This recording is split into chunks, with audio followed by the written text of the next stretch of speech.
So just standing for a moment, standing comfortably and giving yourself a chance to just sort of settle into your posture gradually, bringing in whatever elements are appropriate for you, but always paying attention to the basic structural details, feet below your hips and your weight slightly forwards. This is exaggerated, and as a consequence, your hips just settling back. So your shoulders and hips in this posture will stay in line.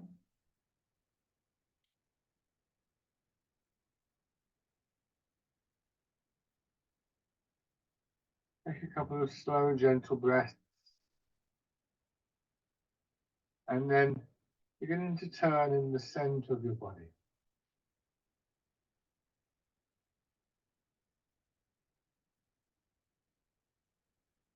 Nice and easy and gently.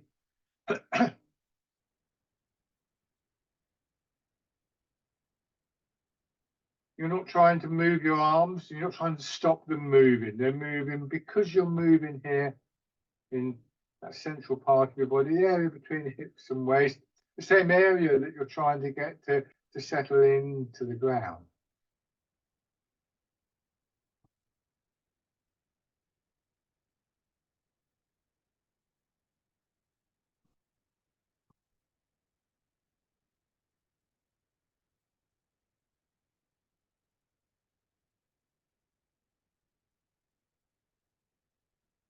We're going to bump into the wall in a moment. You may find, as I'm finding, that you start off quite small, and as your momentum builds and as your body kind of warms up and the muscles loosen up, your arms just quite naturally swing out a little bit further.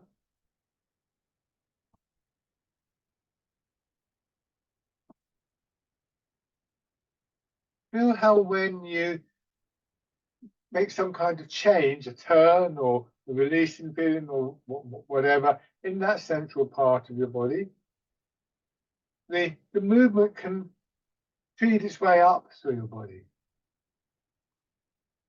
And then down into your legs. So this central part of the body, again, this idea of it being like the hub of a wheel, and you know, the spokes radiate out from the hub. The rim of the wheel is fixed to the spokes. So a slightest change in the hub is going to have an influence on the whole.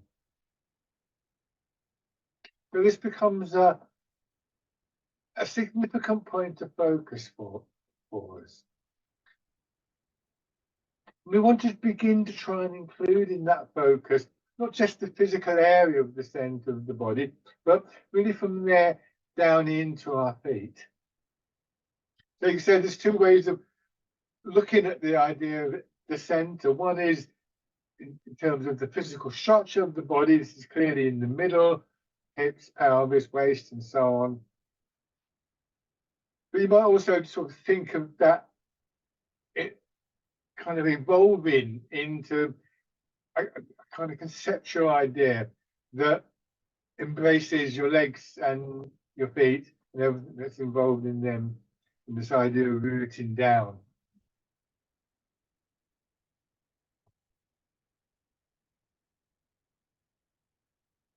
Just realize that any idea, any description that is presented about Tai Chi can never give you the whole story.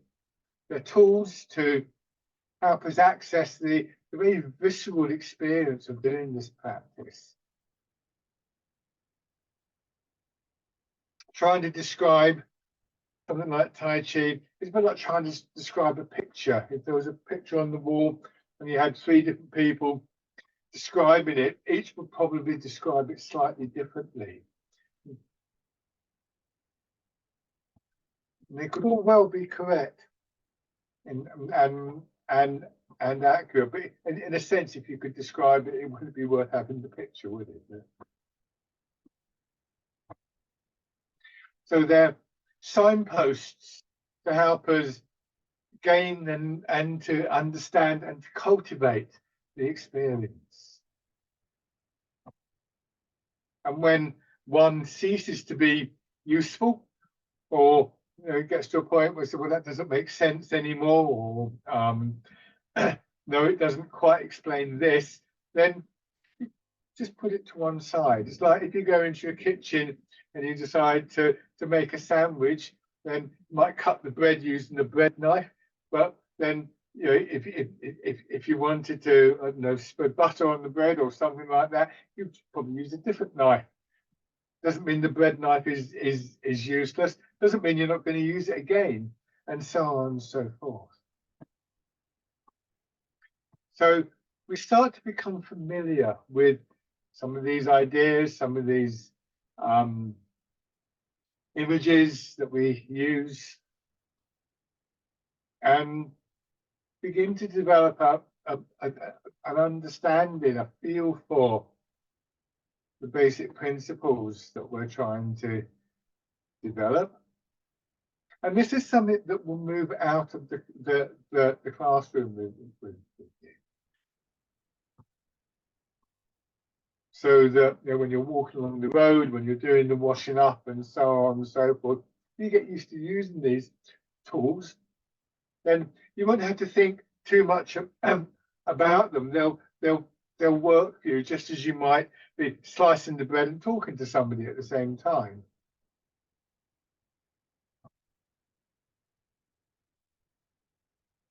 Raising your arms.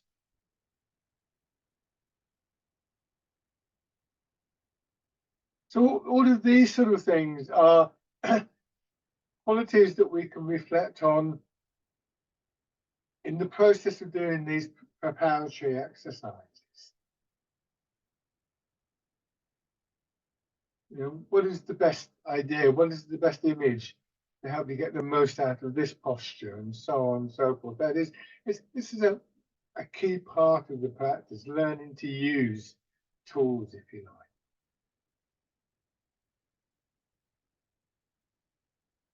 Your hands drop down. Put 1 foot forwards.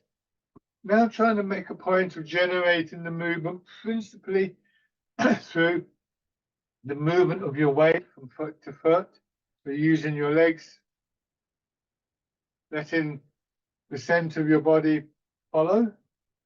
And the direction it will most likely follow is that you'll find yourself facing whichever direction the toes of the foot that you're resting on are pointing. So when you're on the front leg, you'll tend to be facing forwards. When you're on the back leg, tend to be facing that way. Not absolute, that one, because there can be reasons why we might turn the other way. And if you find that you're doing that, just see if you can work out what those reasons are. Are you a bit tight in your knee or your hip? Or are you thinking somewhere along the line that you have to do 2 different things, move the weight and turn? So you have to make a decision then about which way to turn. And this is one movement, one action. Try that on the other side.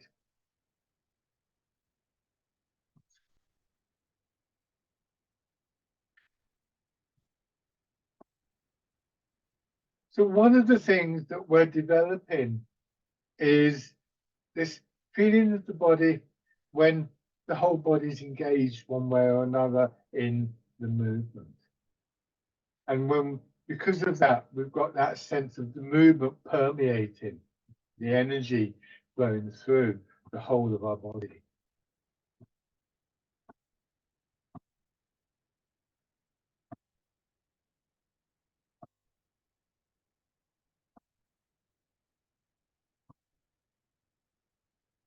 Okay, and then just shake. Coming back to the parallel stance. Feet are hip width apart. Always considering that there's some variation possible in that. You could measure the hip width from the outside of your foot, or from the inside of your foot, or anywhere in between. Give you a certain amount of variation. Find all variations in the scope of Tai Chi. A lot will depend on what's actually working for you right now. I sometimes find, I mean, I mostly take a slightly wider stance, but I sometimes find that I'm standing much more comfortably in a slightly narrower stance. And there's a whole complex range of reasons that why that might be the case. So again, we're using the instruction feet hip width apart to guide us into an awareness of what it's like to feel that our body is supported by our legs, that we're able to stand in line with the pull of gravity, and that we're able to let our center of gravity, our weight, flow downwards through the body. And the combination of those things giving us quite a distinctive feel that we're looking for. And there may well be times when rather than thinking, I've got to put my feet here, you just kind of come into position. And you'll sometimes see me, particularly when I'm standing in front of a class and I'm looking at the class, so I'm not giving my body my full attention in that sense. My feet will just sort of get on with it. They'll shuffle around till it feels right.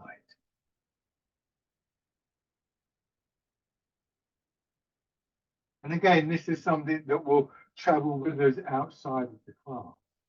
So then, letting your hips drop back a little bit and pushing up. We're expanding and contracting. Expanding, contracting. So we get this very smooth, fluid, almost wave-like movement coming up from the ground, filling the upper body, and then draining away again into our feet. Bring your arms around in front of you and that movement, just moving your arms, principally pushing your elbows out and then lowering them down. Rooting down. So one of the key things that we want to focus on with this exercise, and this is why it's at the start of the set always, is that feeling of being able to, every now and then, allow our center of gravity to drop that little bit further. This isn't necessarily directly related to how much the knees are bending. That can be part of it. But remember, it's possible to bend your knees in such a way that everything else is stiff and you're not rooting down. You don't have that stability. So a key element here is the feeling hips, lower back, buttocks, of a sort of softening, a releasing feeling. So that a lot of the sense of sinking beyond a certain point is going to be internal.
And then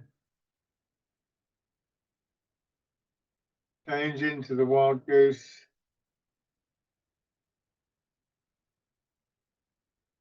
And remember, when we use these images in Tai Chi, we're not using them to sort of take our attention elsewhere. So this isn't meant to be like a sort of guided visualization, a guided journey, but rather if the image offers some kind of quality we're wanting to bring that image directly back in to our practice. There are good techniques out there that might take you on a journey and then invite you to bring some of those qualities of the journey back in. Entice you we forego the journey.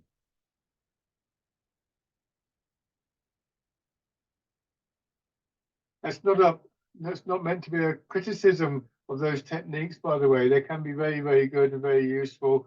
I've used them myself, but it's not what we're trying to do here.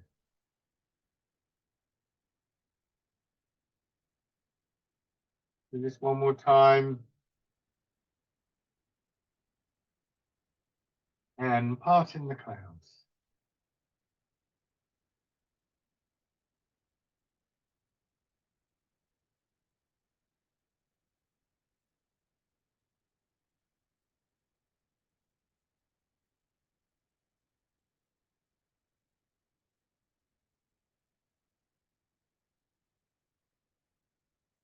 So that same rhythm of expansion and contraction, which is really consistent through all of these exercises, consistent and even, there's many ways in which it can be expressed.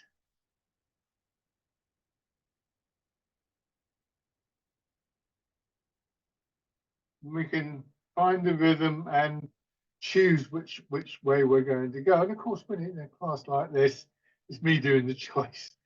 But that means that intention becomes important.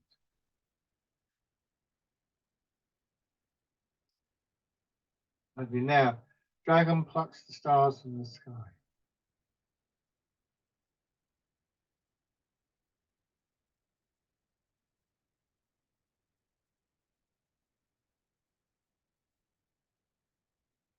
Been focusing on the expansion on one side at a time. Doesn't mean the other side isn't also expanding, of course. But again, this is where our intention focuses.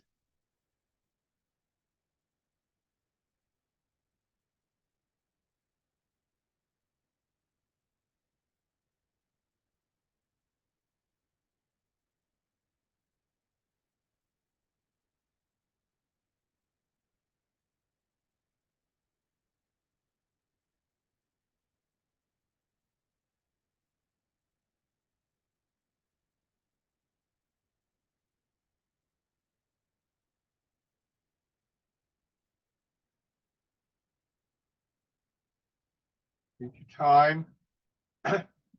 Finish fully on one side, or you transfer your attention across to the other side and then begin to move, trying to just let go of what is a very common urge to rush.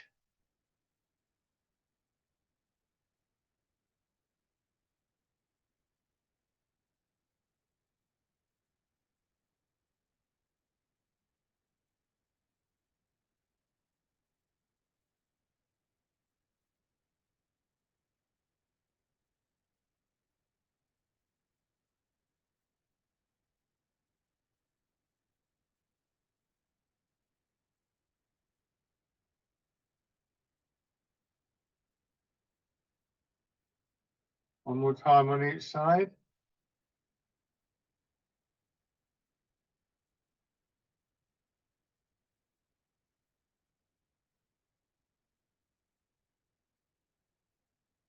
I make a point of properly finishing each stage of each movement. Again,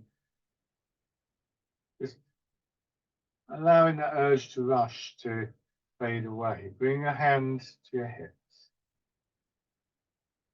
Extending upwards, this time just a little bit above your head, palms of your hands up as much as possible.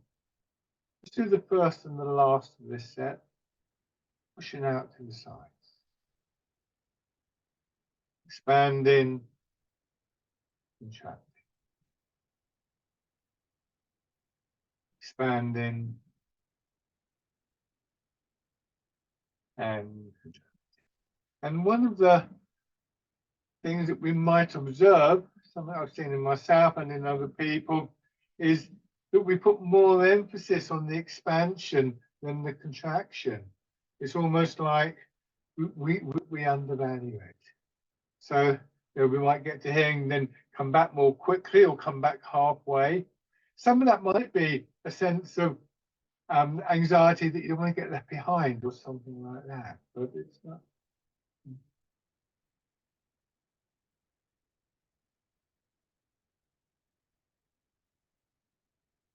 So this time, add in the middle two sections, which are the turn in the center of your body. This is a really good exercise for helping us to bring our attention to this middle part of the body. The area sometimes referred to as the middle dantian, the field of elixir. So when we turn there, it changes the direction of our arms. Our arms are pushing out to the sides, but the body as a whole is turning. It's not a twist from the shoulders.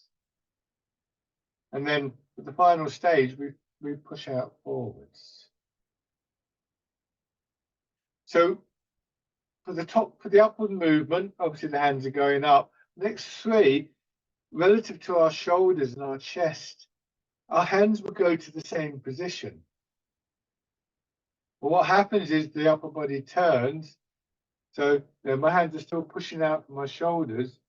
There's still that line across the chest. But obviously from the outside, there's a change of direction.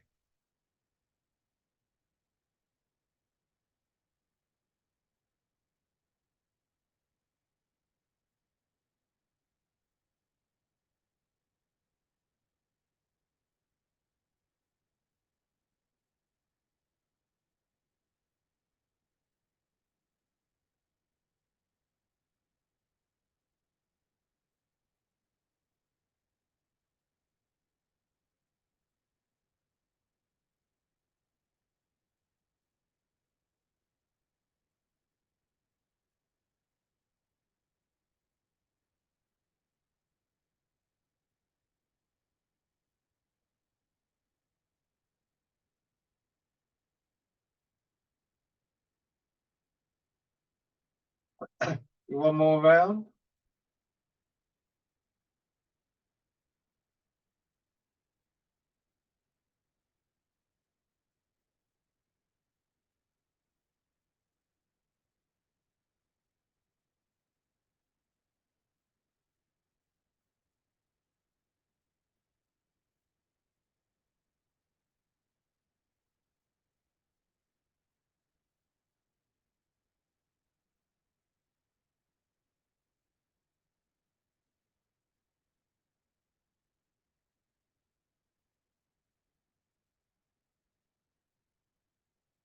And then letting your hands drop and pushing out.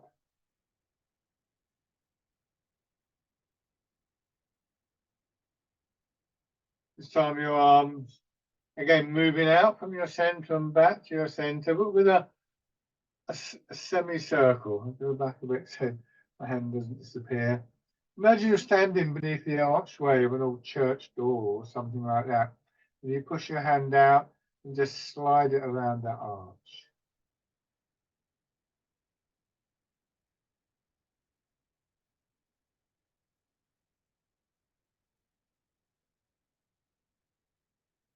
You can either carry on doing it like this, or this time, if it's comfortable for you, when your hand reaches the top, you turn just a little bit. Surprisingly strong turn, I think, with your arm extended, then you'll feel it quite strongly down through that side of your back and into your hip. And go very carefully.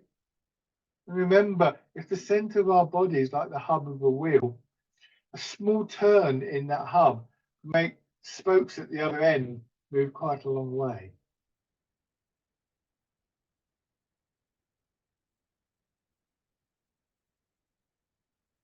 And then changing sides. And that idea that a small movement will, just without us having to strain or contrive anything, might naturally evolve into a bigger movement, run through really all the whole system.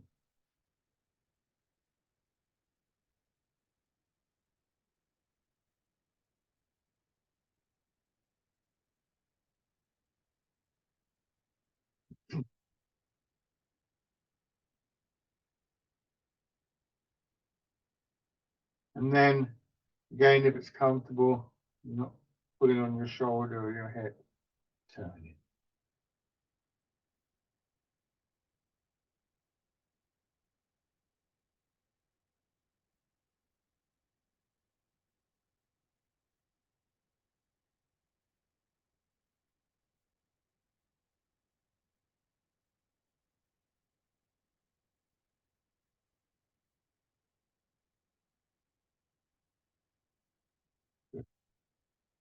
Now, sinking down and pushing up again, but this time, as you sink down, pushing your hips back.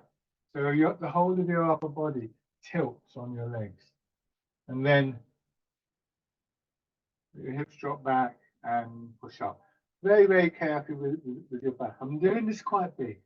I want you to see as much as possible what I'm doing, but I'm not expecting people to move this far. I want you to see this action in the hips and pelvis. So before we were doing horizontal circles with the center of the body. Now we're doing vertical circles, and we use them to move our arms. Exercises rowing a boat in the middle of the lake. Your back extends. You really should feel that the quality of the movement in your back and your spine doesn't change. If you're finding that you're straining, just do it quite small. And it isn't necessarily the case in Tai Chi that the smaller movements have less value. It can be the other way around quite often.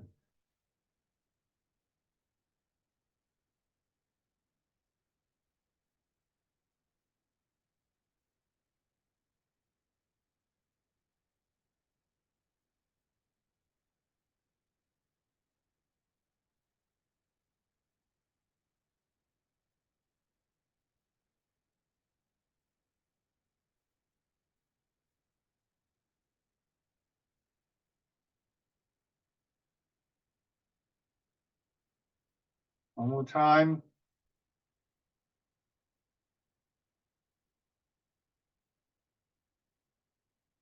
And then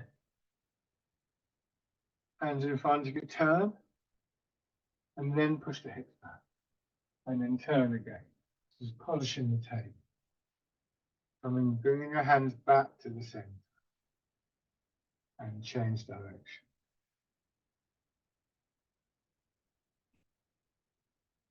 In many ways, you could say that these movements, particularly the arm movements, are extensions out from the center of the body, returning back in the circle.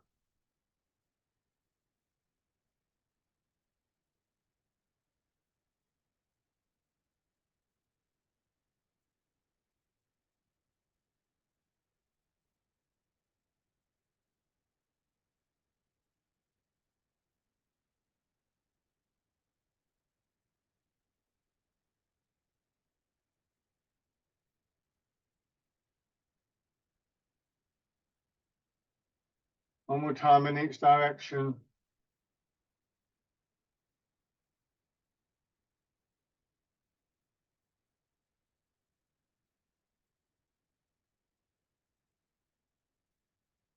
Good. And let your hands drop down and go back to this little swinging exercise and just take note of how it feels. Has there been any change from when we did it at the beginning? That might be a physical change because obviously your body has been doing the exercises for the last half hour. It might just be a change of perception because the meditational side of this art is trained as much as the physical side, and so that sense of calmness and sense of awareness that comes with paying attention to the movements will increase through the practice, hopefully.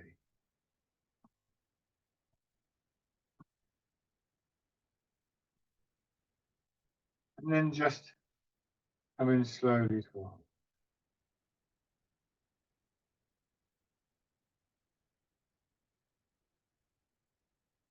Give your legs a shake. You can get a drink.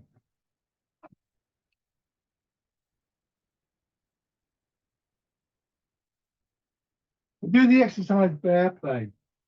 As I always say with this, we have an opportunity in bear play to be a bit more expressive with hips and shoulders. Normally, in Tai Chi based exercises, we would be wanting to remain aware of that alignment and harmony between shoulder and hip.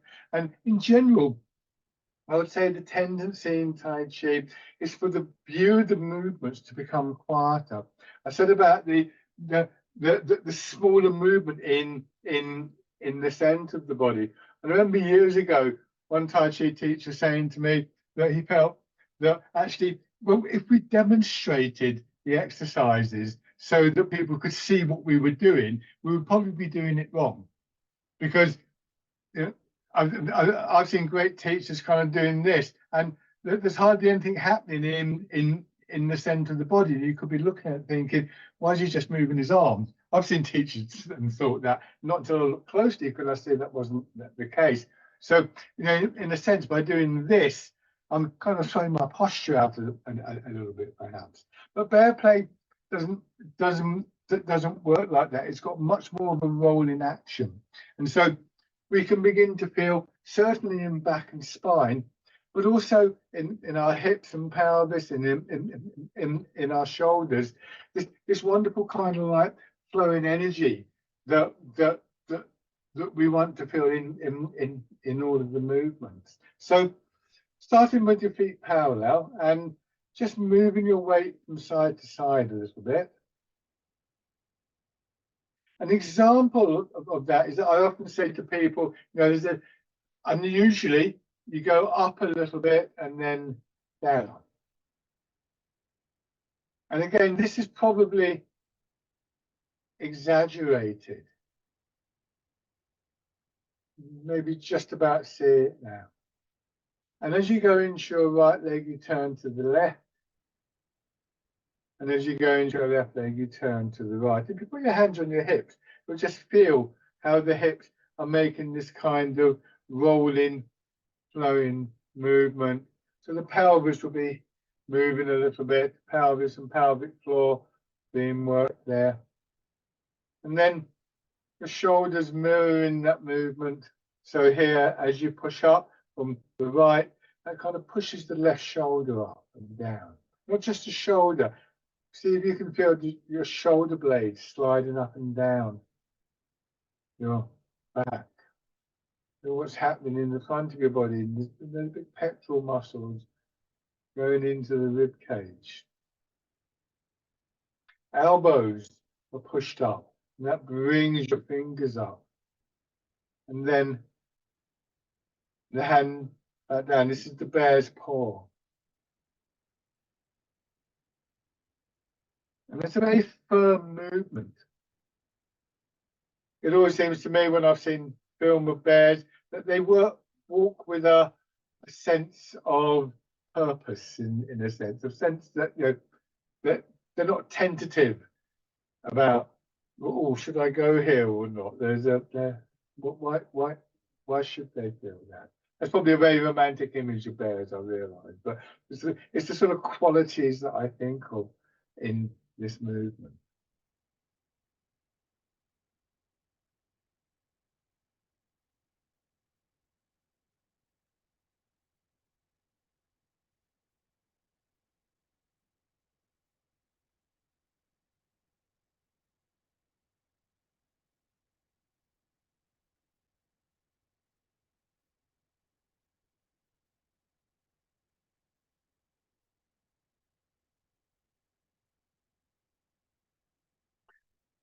So it's a nice exercise for back, hips, good to get that feeling of movement.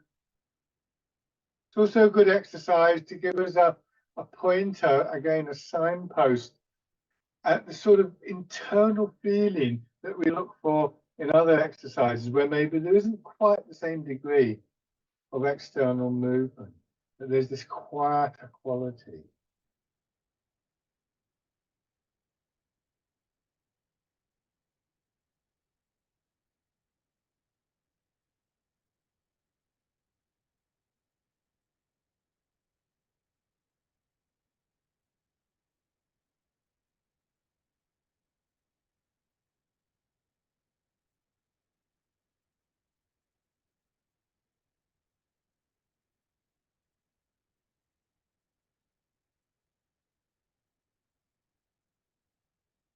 And we're going to change to the exercise hitting the ball in front of the shoulder. So come down into your right foot, right hand down.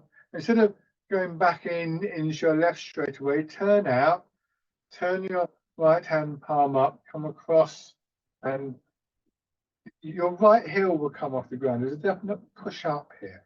Drop your left hand down as you do, turn that one palm up, turn the right hand palm down, and do the same thing on the other side. Now here, we are most definitely aware of that alignment between shoulder and hip. What I don't want to do is start kind of rolling around like this, because I can easily throw myself off.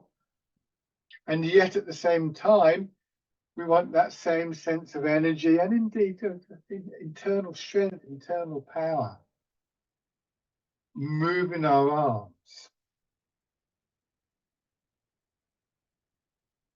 That comes very much from the ground, from our legs, our hips and our spine and the back.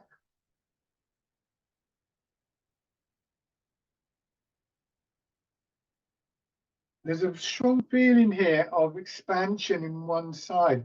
This is very similar to the effect that we get in Dragon Plucks the Stars from the Sky.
Do one more on each side.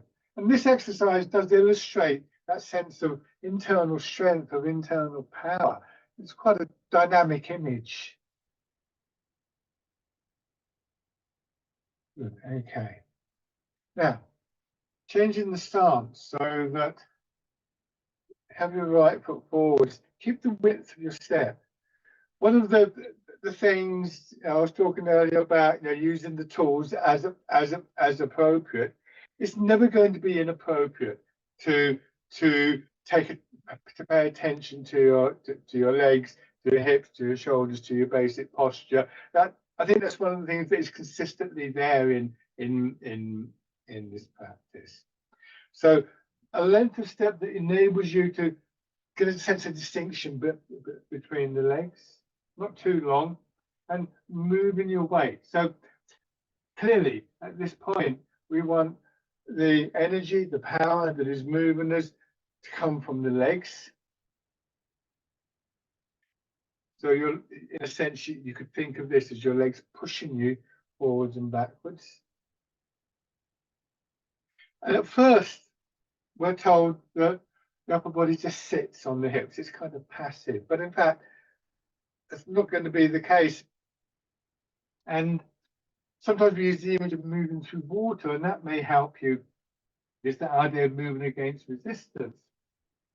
Whether that helps or not, again, bring your memory back to when we were doing bear play and that sense of movement of energy in the spine, and see if that reminder of that sense of memory actually makes you aware of what is happening in your spine and your back at the moment.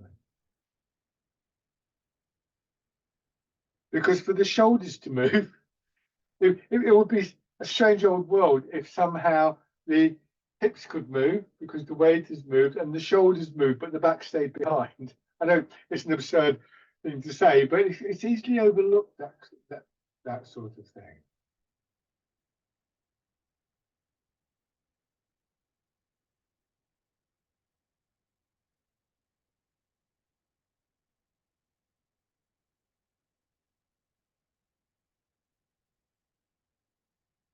And then just raising your toes and your heels, so more of your weight goes in to the supporting leg.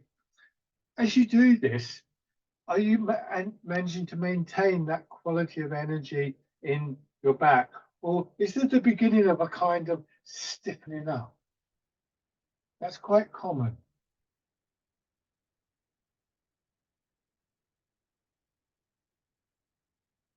And again, same things when you step in. I recently, with quite an advanced group, had them doing an exercise that we'll do before the end of the class, which involves standing on one leg. And then I just said to them at one point, right, stop exactly where you are. They're all on one leg. And it's quite interesting, we don't always recognize that we are actually holding quite a lot of tightness.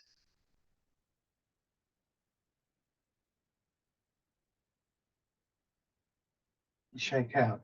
This is where it's really interesting to maybe do an exercise like this next to the wall. This gives us just a little bit of security, because one of the things that causes us to tighten up is a sort of reluctance to fall over, which is perfectly understandable. And if you've got a little bit of support here, sometimes what you can do is something like this. You can come in, you can even raise the leg up, but you can rest there. And you know you're not going to fall over, you've got the wall to support you, but you still might be habitually straining in your back. And I do that sometimes, and I'm always, I'm holding tension there, and you know, kind of like we just don't notice it so easily. So now have your left foot forwards, doing the same thing again.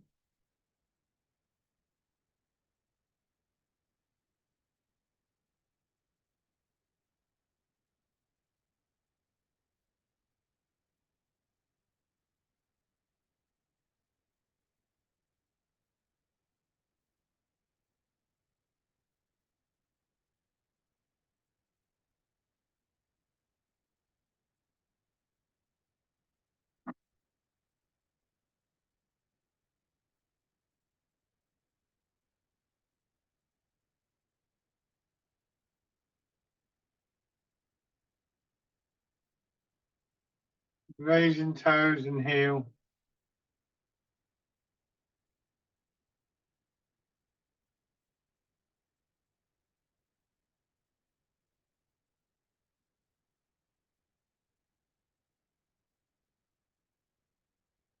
Drawing your foot in. You don't have to leave the foot up in the air, and you'll see me sometimes. I just put my toes down. That again gives me an opportunity to check my posture. Am I still sinking down, or you know, have I like done this or something like that? And learning how we can come back to this quality of posture that we call central equilibrium. And then just beginning to take a few steps through, either forwards or backwards, depending on where you have room. Central equilibrium is not something that we strain to maintain. It's the how can I put it? It's the sort of focus that we know that we're going to move away from, but that we can come back to.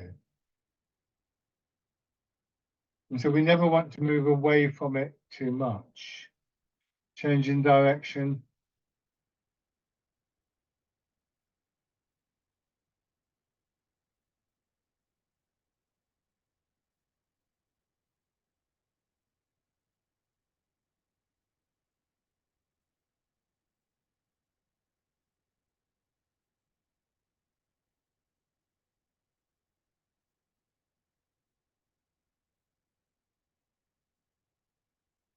And bringing your feet down.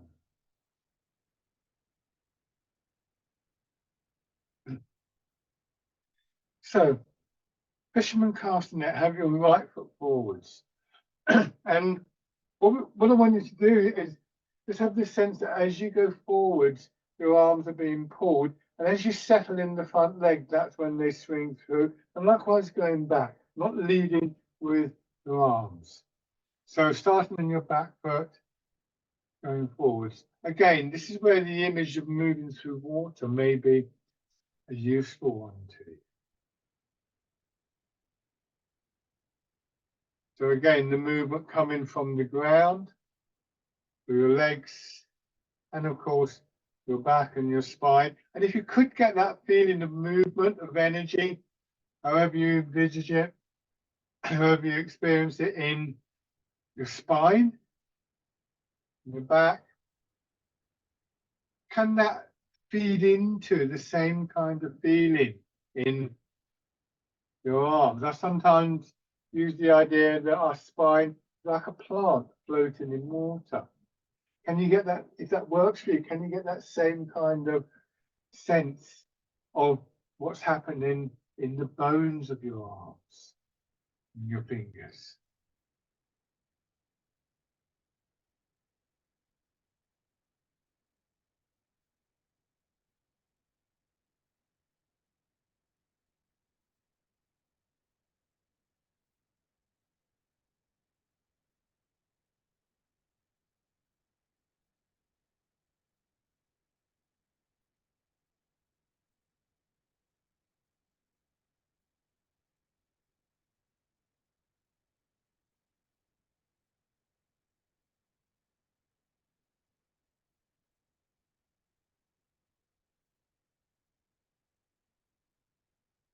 Coming forwards, and this time, as you set in the front foot turns, and now the direction of your arms is again changed by the turning in the center of your body. This is wind blows the willows.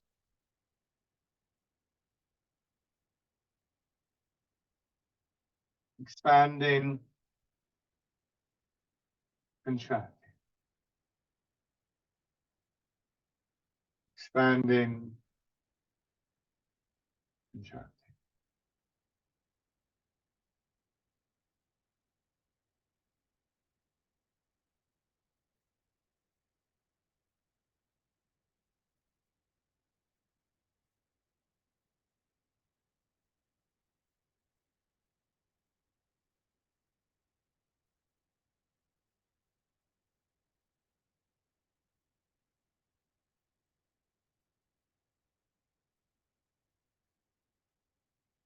One more time on each end.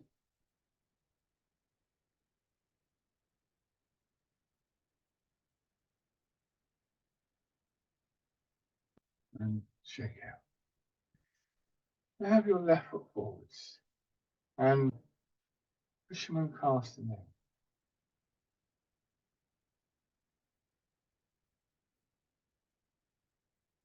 When one part of your body is in motion, your whole body is in motion. So again, about the quality of the movement in your arms, that sense of the bones of your arms, as I described it.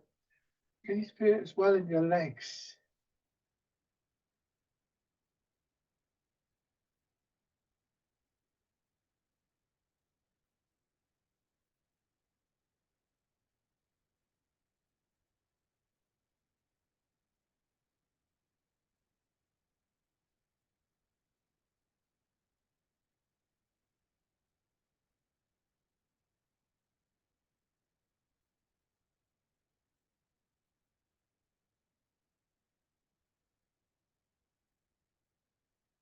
And going forwards, and this time turning into wind blows the willows.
And we're going to go into dragonfly skims the water. So either go forwards or backwards, depending on where you've got room.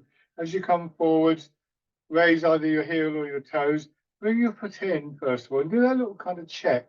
Are your hips and your pelvis in a good place? Take the step. Do the same thing with the other leg. It's that moment of checking. It's a good habit to get into. And if you're comfortable with the next stage, then you just bring your knee up, rotate, hips dropping back. If this isn't comfortable for you, just leave the foot down. This is dragonfly skims the water. Either way, foot down or foot up, there is this slight moment of sort of hovering, almost.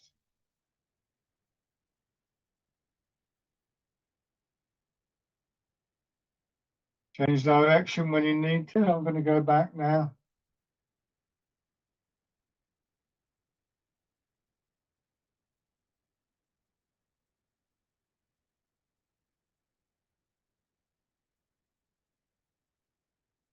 And again, when you go into this movement, can you feel that movement, that energy in your back? Is it still there? Is there still a vibrancy? Or have you stiffened up?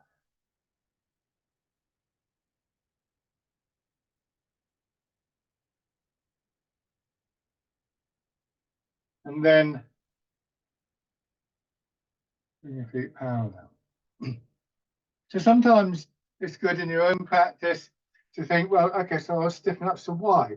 You know, again, you use a bit of support and you think, well, there's no need for my shoulders to get stiff if I'm doing this. So why is it happening? What am I doing? And can I find a way of sort of flowing around that stiffness or dissolving that stiffness? Intention is important here. Once we get a sense for the movement quality that we want, it's like we're sending an instruction to the body. This is how I want you to move. This is what I want to be feeling. And we find that our bodies can be increasingly good at following an intention in that sense. So just rubbing your hands together.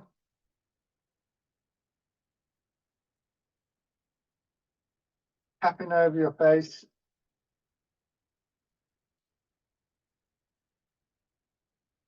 Over your head and neck.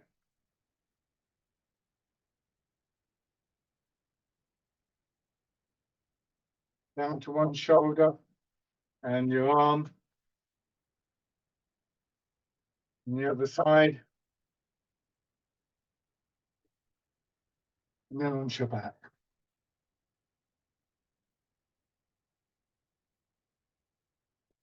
And your hips. And your legs.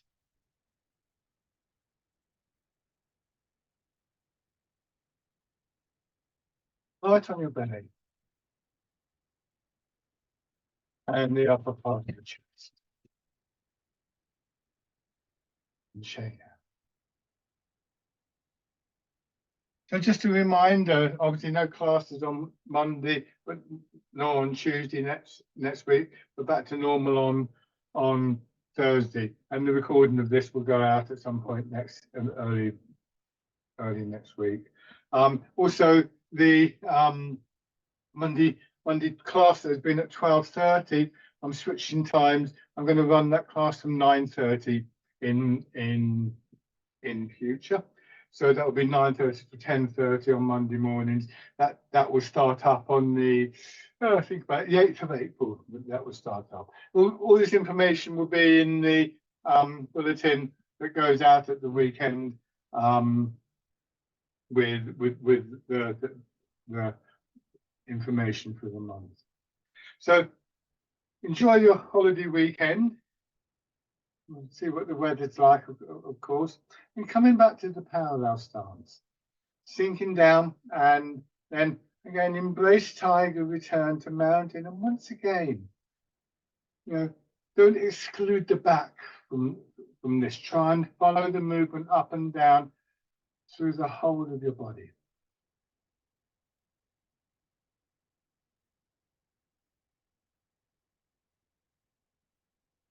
Embrace tiger, return to the mountain. The emphasis in this very much on that returning, yielding part of the process.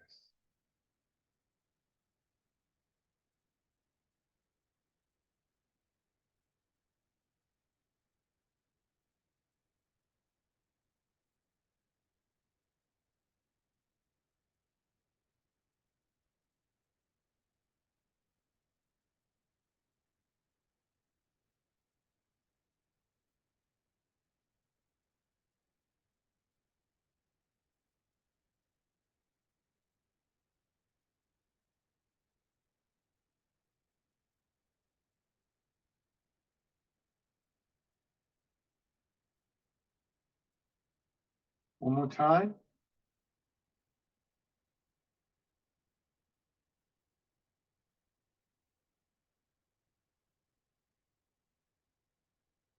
And stand. So we're left with, once again, at the end of the session, this image, this feel of central equilibrium. This sort of feeling that lies at the center of the whole practice, both mind and body. Take a couple of slow, gentle breaths.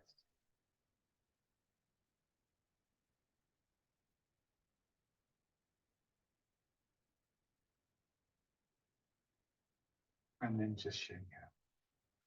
Thank you once again, everybody. And again, have a lovely weekend and hopefully see you next week sometime if you can make it.